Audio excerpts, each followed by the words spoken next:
Income டேக்ஸ்ங்கிறது பார்த்தீங்கன்னா வந்து income வந்தால் நம்ம டேக்ஸ் ஃபைல் பண்ணுவோம். ஸோ அப்படியே வந்து ப்ராஃபிட் எடுத்தால் நம்ம டேக்ஸ் ஃபைல் பண்ணோம். ஓகே, ஒருவேளை லாஸ் இருந்தால் மட்டும் நம்ம டேக்ஸ் ஃபைல் பண்ணி ஆகணுமா? கண்டிப்பாக அது பண்ணியே ஆகணும். ஏன்னா லாஸ் இருந்துச்சுன்னா நீங்கள் இந்த year within due date file பண்ணிங்கன்னா, இப்போ இந்த வருஷம் டியூ டேட் பார்த்தீங்கன்னா செப்டம்பர் 15 இருக்குது. அதுக்கு முன்னாடி ஃபைல் பண்ணிங்கன்னா நெக்ஸ்ட் இயருக்கு வந்து கேரி ஃபார்வர்ட் ஆகும். அது வந்து டோட்டலாக 8 இயர்ஸ் வரைக்கும் கேரி ஃபார்வர்ட் ஆகும். சப்போஸ் நெக்ஸ்ட் இயர் உங்களுக்கு வந்து ப்ராஃபிட் இருந்துச்சுன்னா அந்த ப்ராஃபிட் வந்து இந்த லாஸ் மைனஸ் ஆகி ரிமைனிங் டேக்ஸ் எதுனா இருந்தால் மட்டும் தான் கட்டுற மாதிரி இருக்கும். சப்போஸ் அப்போ இன்னும் லாஸே இருந்துச்சுன்னா அது நெக்ஸ்ட் இயருக்கு வந்து கேரி ஃபார்வர்ட் ஆகிடும்.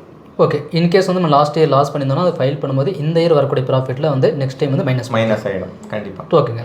பட் வந்து நான் லாஸ்ட் இயர் ஃபைல் பண்ணுறதுக்கு பதிலாக நெக்ஸ்ட் இயர் வந்து நான் ப்ராஃபிட்டோட சேர்த்து ஃபைல் பண்ணிக்கலாமா? அது முடியாது. ஏன்னா வித்தின் டியூ டேட் பண்ணால் மட்டும்தான் லாஸ் வந்து கேரி ஃபார்வர்ட் ஆகும், இல்லைனா கேரி ஃபார்வர்டு ஆகாது. ஓகே சார், லாஸ்ட் இயர் வந்து நான் லாஸ் பண்ணியிருக்கேன். ஓகே, பட் இந்த இயர் நான் ப்ராஃபிட் பண்ணணும் இல்லைன்னு தெரியல. பட் நான் எப்போ ப்ராஃபிட் பண்ணுறேனோ அப்போ வந்து ப்ரீவியஸ் லாஸ் வந்து நான் வந்து சேர்த்து ஃபைல் பண்ணிக்கலாமா? ஆமாம், லாஸ்ட் 2 இயர்ஸ் நீங்கள் வந்து suppose loss before due date file பண்ணியிருந்தீங்கன்னா எப்போ நீங்கள் ப்ராஃபிட் பண்ணுறீங்களோ அப்போ வந்து அந்த லாஸ் வந்து அதில் மைனஸ் ஆகிடும். பட் வந்து நான் லாஸ்ட் 3 இயர்ஸ்க்கு மேலே ட்ரேட் பண்ணிட்டு இருக்கேன். ஒருவேளை அந்த லாஸ்ட் 3 இயர்ஸ்மே வந்து நான் லாஸ் பண்ணியிருந்தா இந்த இயரில் வந்து நான் ப்ராஃபிட் பண்ணியிருக்கேன். இந்த ப்ராஃபிட் வந்து லாஸ்ட் 3 வருஷத்தை நான் வந்து மைனஸ் பண்ணிக்கலாமா இன்கேஸ் நான் ஃபைல் பண்ணாமல் இருந்தால்? ஃபைல் பண்ணாமல் இருந்தால் முடியாது. ஒருவேளை வந்து லாஸ்ட் ப்ரீவியஸ் இயர்ஸ் ஃபுல்லாகவே அந்த லாஸ் இருந்துச்சுன்னா அந்த லாஸ் வந்து இப்போ மைனஸ் பண்ண முடியாது. ஃபைல் பண்ணியிருந்தால் முடியும் வித்தின் டியூ டேட், இல்லைனா அது முடியாது. ஓகே, இது வந்து சான்ஸ், இது எந்த சான்சஸ் இல்லை.